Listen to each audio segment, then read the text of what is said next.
Bonjour à tous, je m'appelle Alexandre Dune, je suis avocat en droit de l'immigration à Lyon et donc mon cabinet intervient principalement dans ce qui est en lien avec l'immigration en France, que ce soit dans le légal et sur le professionnel. Le cabinet existe depuis maintenant et nous intervenons des personnes soit allégées, soit en France.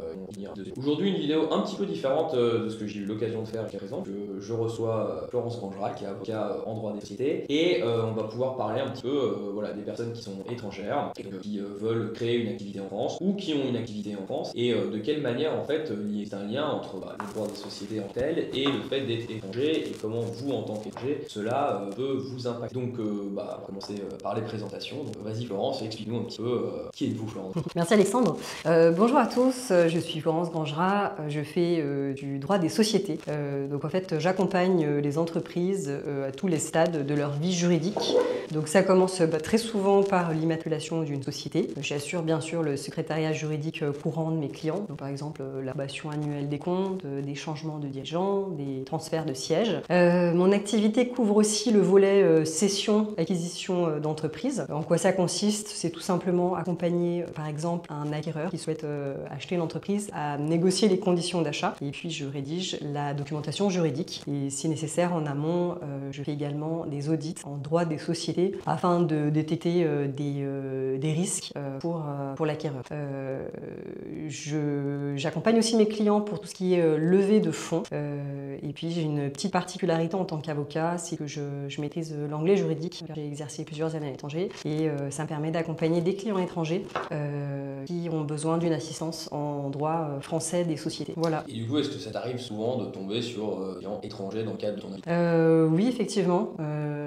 Souvent, ça peut être de temps en temps, pas tous les jours, mais ça arrive. Oui, tout à fait. Soit effectivement des personnes physiques qui ont un projet d'installation en France pour des raisons familiales, professionnelles, soit également des entreprises qui ont effectivement le souhait de s'installer en France ou d'acquérir une société en France. Effectivement, il y a différents, on va dire, différents aspects. Ouais. Et dans ton expérience, est-ce que ces gens, en général, tu as l'impression qu'ils se soucient un petit peu de leur situation, ou en tant qu'étranger plutôt, ou bien en fait c'est quelque chose qu'ils mettent complètement de côté, et puis un jour il arrive un problème, et là ils se rendent compte justement que c'est une problématique qu'ils n'ont pas forcément entrevue? Alors je dirais qu'en fait, les personnes que j'accompagne sont, enfin quand il s'agit d'acquérir effectivement une entreprise en France, on est sur une acquisition d'activités de société, j'ai surtout accompagné des sociétés étrangères qui cherchaient à se développer en France, à acquérir une société. Donc on n'avait pas forcément de problématique, je dirais, en droit de l'immigration. Mais en revanche, effectivement, j'ai également des personnes qui me contactent et qui ont plutôt, comme je le disais, un projet d'installation familiale en France. Et là, en fait, le droit des sociétés est tout à fait dépendant du titre de séjour de la personne. Donc c'est vraiment le volet droit de l'immigration qui, on va dire, qui doit prévaloir. Et moi, j'interviens en fait en support derrière. D'accord. Et généralement, quand ça passe, comment est-ce que tu présentes les choses au client, on va dire, qui vient te voir parce que lui il a son autorisation en France. Et c'est quoi, par exemple, je vais pas dire qu'est-ce que c'est la première question que lui il va te poser, mais quelle est la première chose que toi, sur quoi tu vas lui dire, bon, vous avez telle ou telle réflexion à avoir, parce que, bon, même si votre objectif avant tout il est en France, si vous créez telle société, on en parlera peut-être après, mais voilà, qu'est-ce que il pourrait se dire, qu'est-ce que tu lui dis d'abord, qu'est-ce qui est important pour lui de savoir quand il arrive dans cette optique-là? Alors, c'est vrai que souvent, quand il arrive, il a eu de la chance, il t'a rencontré avant. Donc, oui. On va dire que les aspects, titre de séjour, en fait, ont été vraiment balisés. Donc, moi, les questions que ces clients peuvent avoir, c'est vraiment en droit des sociétés. Et donc, bien souvent, ce sont des personnes qui sont parties dans l'idée de vraiment constituer une société en France. Et en fait, c'est vrai que les formes les plus courantes de société sont soit la société à responsabilité, la SARL, soit la société par action simplifiée, la SAS, pour ce type de projet. Donc en fait, la question que je peux avoir pendant ces réunions, ces entretiens, ça va être vraiment quelle forme sociale, pourquoi, avantages, inconvénients de chacune de ces deux formes. Ouais, c'est vraiment le premier sujet qui va sortir en fait. Et vous, quels sont les avantages et les inconvénients de chacune de ces formes? Merci de me poser la question. Exactement. Alors, oui, comme je te le Si déjà tu disais, peux expliquer peut-être simplement c'est quoi la différence entre l'une et l'autre, et après justement pourquoi de telle personne va plutôt avoir intérêt à faire une séparation simplifiée de SAS ou plutôt une large. bien sûr, oui. Oui, effectivement. Donc, ce que je disais auparavant, c'est que ce sont les deux formes en fait les plus courantes. En réalité, un étranger qui veut constituer une société en France pourrait constituer tout type de société commerciale. Il se trouve que la SAS et la SARL sont les sociétés les plus courantes. Le point commun des deux, c'est qu'en fait, elles fonctionnent aussi bien avec un seul associé que plusieurs, ce qui est quand même un point important. Il y a beaucoup de personnes qui veulent constituer une société en étant tout seul. Donc voilà, ces deux sociétés fonctionnent aussi dans ce cas de figure. Après, je dirais, ce qui est fondamental, c'est d'identifier, on va dire, l'objectif du créateur en termes de perspective éventuelle de levée de fonds. Quel est finalement le régime social de dirigeant de la société qu'il souhaiterait avoir. C'est pour moi déjà les deux questions fondamentales. Donc une fois qu'on a dit ça, en fait, on va dire que l'avantage de la SARL, c'est le régime social du dirigeant. En fait, en SARL, vous avez un gérant. S'il est associé majoritaire, on parle de gérant majoritaire, en fait, il va avoir un statut de travailleur non salarié, le fameux TNS, donc qui est plutôt avantageux en termes de charges pour la société. Comment dire autrement, en fait, ça va permettre au gérant d'optimiser sa rémunération nette par rapport au dirigeant d'une SAS, un président de SAS, où là, en termes de charges pour la société, on est sur des charges plus importantes, c'est plus cher. En gros, j'essaie de simplifier les choses. Donc, si tu es un président de SAS ou tu es un gérant de large, c'est ça. Il y en a deux sociétés, et il y en a un dans un cas la société elle va payer plus de charges que l'autre. C'est ça, dans le cas de la SAS. Et si on va dire qu'ils sont payés la même chose, à peu près ça fait quoi en pourcentage la différence de charge? Alors ça c'est plus des questions comptables, mais je dirais que sur une rémunération de président de SAS, je pense qu'on est à peu près dans les 80%. De charges en plus. Oui, c'est en fait, je vais peut-être présenter un peu plus justement le statut qui serait applicable, le statut social du dirigeant de SAS, mais en fait on est sur un régime assimilé salarié. Okay. Donc en fait on est dans le régime salarié sauf qu'il n'a pas le chômage. Donc en fait en termes de cotisation, effectivement on est sur des montants beaucoup plus... comme un salarié. Voilà, c'est ça, okay. Si ce n'est qu'il n'y a pas de cotisation chômage. Mais, donc voilà, l'avantage par contre qui en découle, c'est que le dirigeant de la SAS, le président, il a une protection sociale qui est plus intéressante en termes de prévoyance, de retraite. Donc en fait, ça peut être un atout pour quelqu'un qui a envie d'avoir une bonne couverture sociale, une bonne retraite, voilà, qui est soucieux, on va dire, de sa protection personnelle. Et celle de sa famille, parce que je prends le temps qu'on va voir quelqu'un vient avec loin, ses enfants, c'est intéressant en cas. Oui, aussi en termes de, je pense notamment à la prévoyance, c'est sûr que c'est plus, la SAS c'est plus protectrice pour le dirigeant. Donc si malheureusement un accident de la vie fait qu'on passe en fait sous le régime de la prévoyance, sa position sera beaucoup plus avantageuse s'il était président de SAS okay. Et non pas gérant de SARL. Sauf à ce qu'il ait eu une très bonne prévoyance, mais qu'il aura souscrit par ailleurs et de manière volontaire. Voilà. Donc en gros, on simplifie, mais d'un côté on paye moins de charges, mais par contre de l'autre on a une meilleure protection sociale. Exactement, c'est tout à fait ça. Oui. Et je dirais peut-être un autre avantage quand même de la SAS qui est intéressant, c'est si on envisage de faire une levée de fonds, de faire rentrer des investisseurs, c'est vraiment le véhicule adapté. Parce que en SAS, on va pouvoir émettre des titres autres que simplement des actions et qui sont assez prisés des investisseurs. Ça peut être par exemple des bons d'actions ou toute autre valeur mobilière un petit peu complexe qu'on ne pourrait pas du tout émettre en SARL. Donc si on est dans une optique effectivement d'aller lever des fonds à l'extérieur à un moment ou à un autre, il ne faut même pas se poser la question de ça.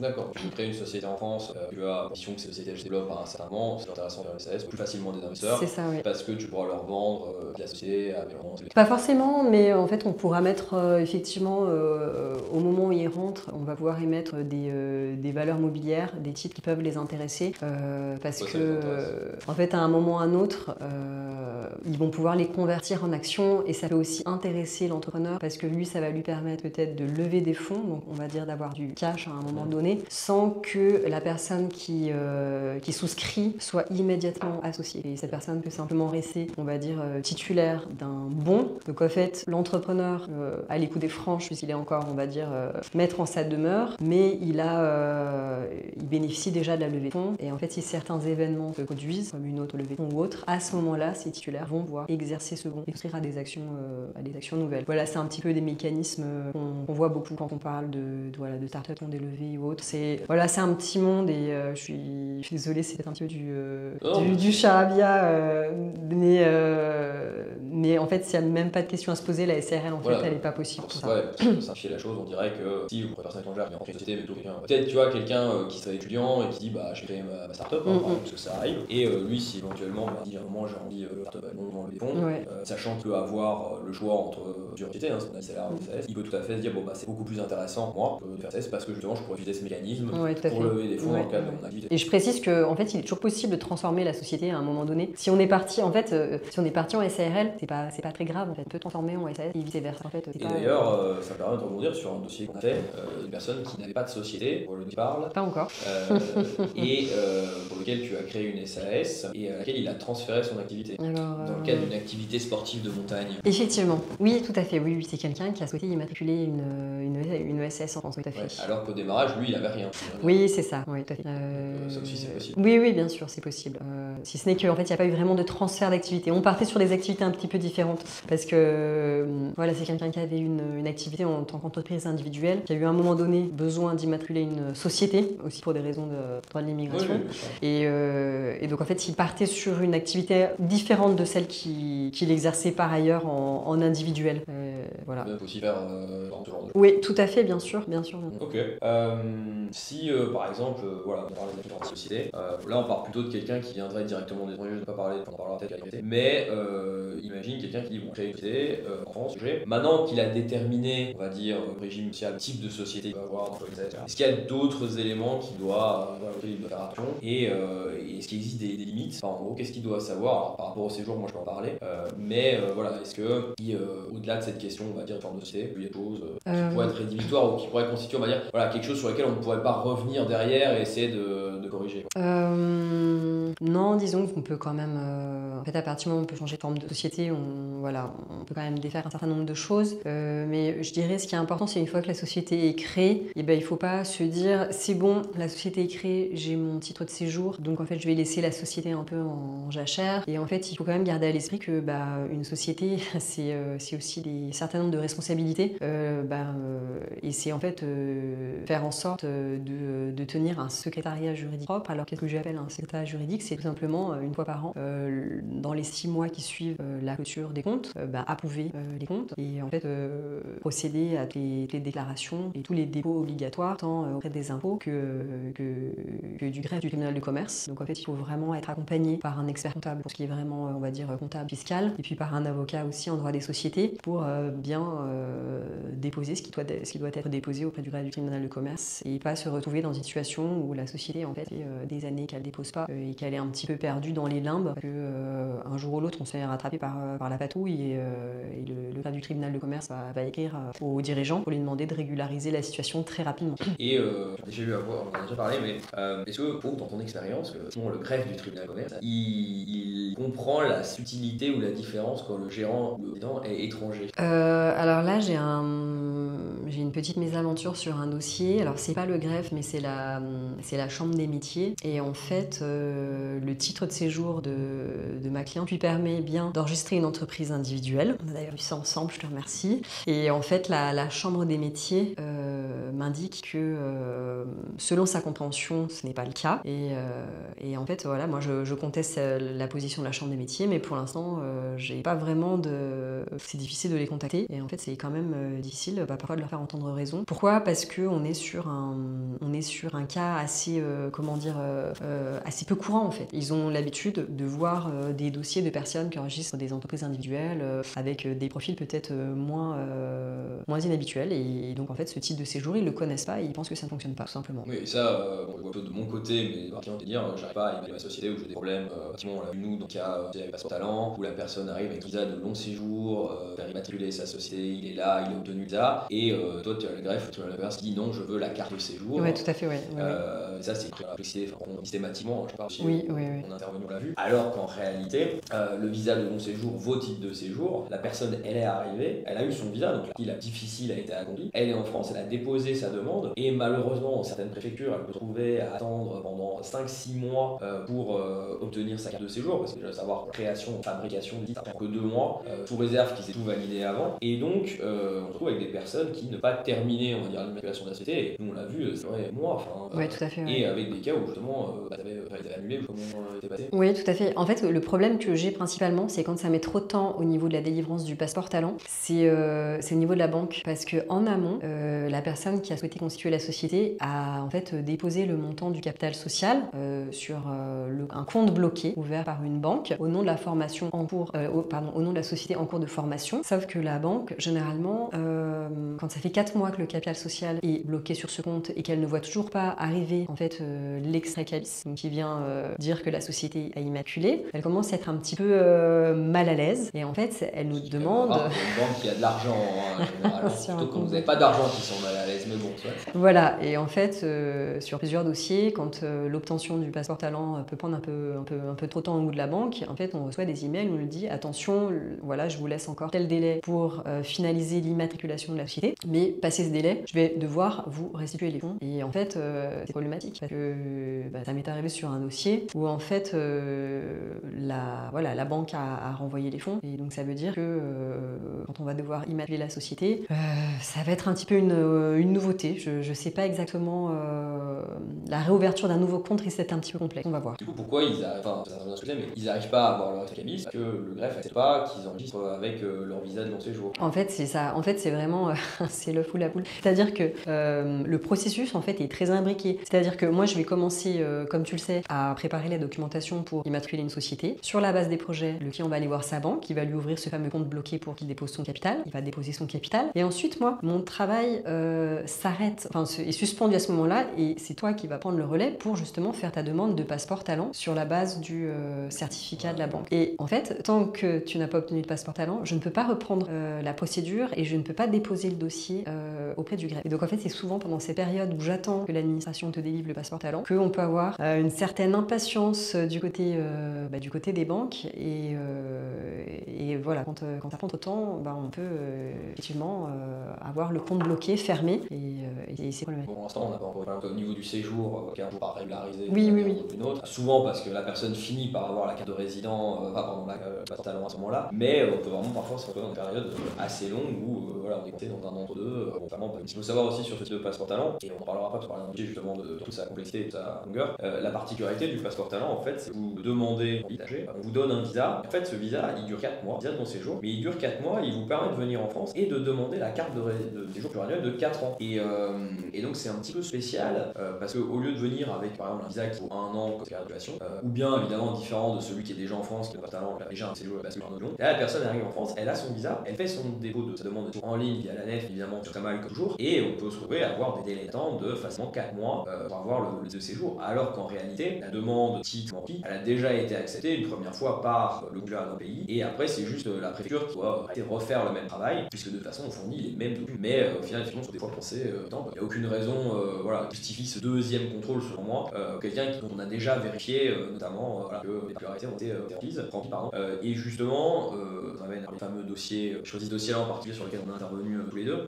Je vais peut-être refaire l'historique du dossier, donc moi quand j'ai rencontré la cliente, après comment toi tu es intervenu, et après comment nous on a repris le dossier, donc comment ça se passe. Moi j'ai rencontré cette cliente, donc qui à l'époque était en Allemagne, qui a une nationalité américaine, en Allemagne avec son époux et leurs enfants. Et ils avaient pour projet de venir vivre en France. Et donc ces personnes a un travail de genre économique et a une expérience assez importante. La particularité, ou en tout cas pourquoi être allé sur ce séjour de talent créateur d'entreprise, c'est justement que cette personne logique n'allait pas venir en France seule et laisser son mari et ses enfants dans un pays où était dans l'Union Européenne. Donc il fallait trouver une solution pour que tu venir, et le passeport talent est la solution actuelle cadre là. Sauf que pour obtenir ce passeport créateur d'entreprise, il y a quelques conditions à remplir, et dont une nécessité qui est celle d'avoir cette société, de créer une société en France. Alors ici je vais me permettre une petite digression, mais je pense que c'est important, et parce que c'est quelque chose qui se trouve dans la pratique mais qui n'est nulle part, c'est que normalement on pourrait obtenir ce séjour sans avoir besoin de créer une société, parce que la loi ne dit pas une société, ça va être une entreprise. Le gros problème, c'est que dans cette procédure, avant de demander le visa, il faut obtenir l'avis favorable du ministère de l'économie. Et cette administration, qui n'a rien à voir avec la loi, elle par contre n'accepte qu'avec une société. Pourquoi? Parce que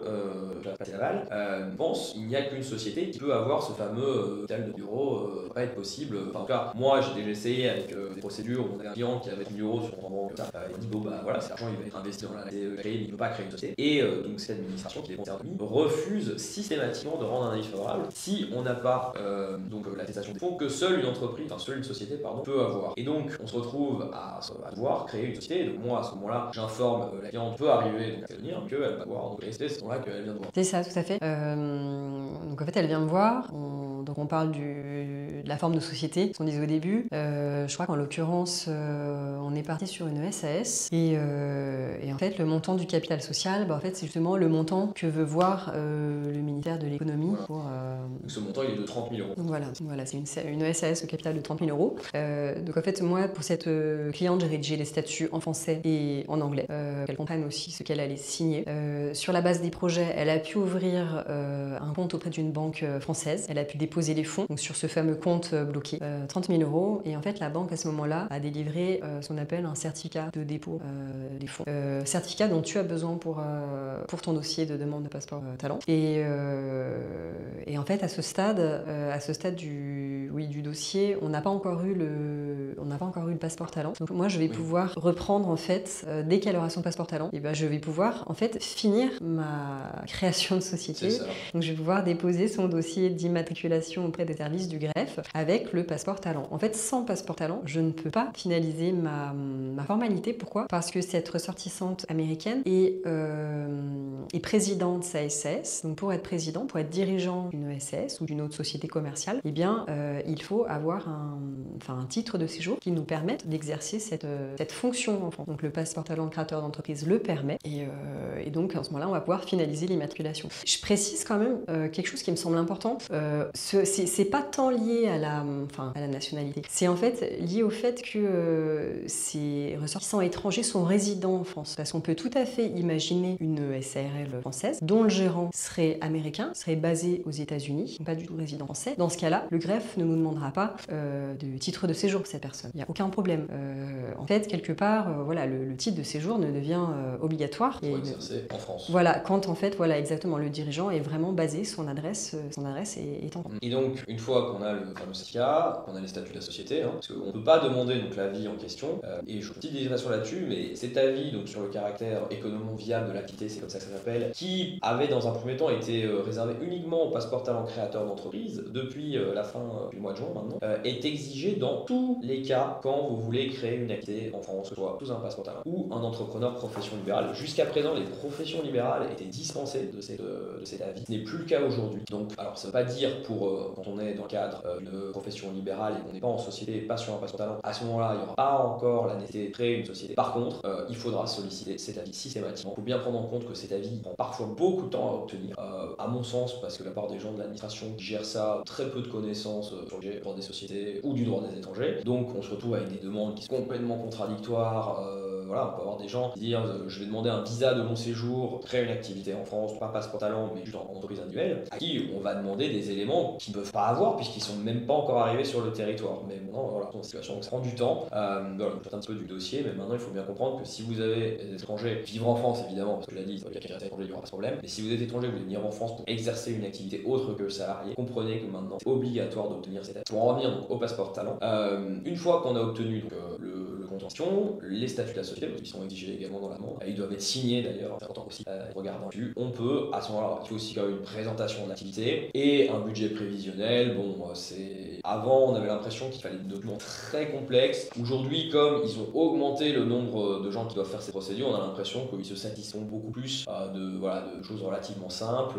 On n'a plus besoin d'aller sur on va dire en termes extrêmement techniques ou complexes pour obtenir l'avis favorable. Donc, on obtient l'avis favorable et à ce moment-là, notre cliente a pu demander en Allemagne, c'est là où elle était, son visa de long séjour pour venir en France. Elle l'a obtenu et donc elle est arrivée en France et là, elle a demandé le passeport talent. On en revient à la difficulté que toi tu rencontres, c'est qu'il faut bien comprendre la différence de la banque et l'école de commerce entre le visa que vous obtenez au consulat et la carte. La carte, c'est ça le passeport talent par France. C'est vraiment le document physique avec écrit, talent maintenant, mais dessus créateur d'entreprise. Et j'ajouterais aussi que beaucoup de gens parfois pensent que à partir du moment où vous avez un titre de séjour valable, vous pouvez exercer une fonction de gérant en France, c'est pas vrai du tout.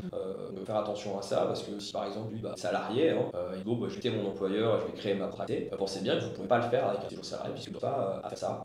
Donc voilà, et là maintenant on attend qu'elle est venue sur séjour pour devoir finir l'immatriculation et que tout rentre dans l'ordre. Mais voilà, on peut avoir un type de dossier où justement on va se trouver à mi-chemin entre deux domaines de compétences. Est-ce que tu vois quelque chose à ajouter, Florence, sur le sujet des étrangers et du droit des sociétés? Ouais, peut-être que pour conclure, je dirais que c'est quand même vraiment important pour voilà, les ressortissants étrangers qui veulent venir en France et créer une société, de se faire en fait de se faire accompagner parce C'est que important pour tout le monde quand même. Enfin, bien sûr pour tout le monde. Tendance à croire que c'est quand même mieux. C'est sûr. C'est sûr. Mais en fait, je trouve qu'on est quand même sur un degré de complexité qui est vraiment important. Et voilà, je pense que sans un bon accompagnement en droit des sociétés et en droit de l'immigration, ce serait quand même très très complexe. Oui, puis moi je vois aussi, il y a des cultures très différentes d'autres pays où il ne faut pas faire du tout les choses comme en France en la matière. Donc si vous n'êtes pas familier avec ça, qu'en plus il y a la barrière de la langue, que ça peut arriver, c'est quand même rare qu'une personne étrangère qui arrive en France ait un niveau de français juridique suffisant pour pouvoir comprendre des documents, tout ce qui est en lien au droit des sociétés. Donc c'est vrai que c'est quand même des domaines dans lesquels si vous n'êtes pas aidé, ça peut devenir, vous avez très peu de chance selon moi, mais vraiment d'arriver à vous en sortir par vous-même tout seul. Ok, c'est ce que je voulais ajouter. C'était le mot de la fin en ce qui me concerne. Bon, et en tout cas, je te remercie d'être venu, d'avoir participé à cette émission. Merci à toi. Pour qu'on se parle un peu de cette spécificité. Donc voilà, n'hésitez pas, si vous avez des questions, que ce soit pour Florence ou pour moi, dans les sujets dont on a parlé, vous pouvez les laisser en commentaire. Abonnez-vous à la chaîne si le sujet vous intéresse, ou si vous connaissez des gens qui seraient intéressés par ça, n'hésitez pas à leur partager les vidéos. Voilà. Bon, moi je te remercie en tout cas, Florence, d'être venue, et puis on aura l'occasion de reprendre d'autres sujets une autre fois. Avec plaisir.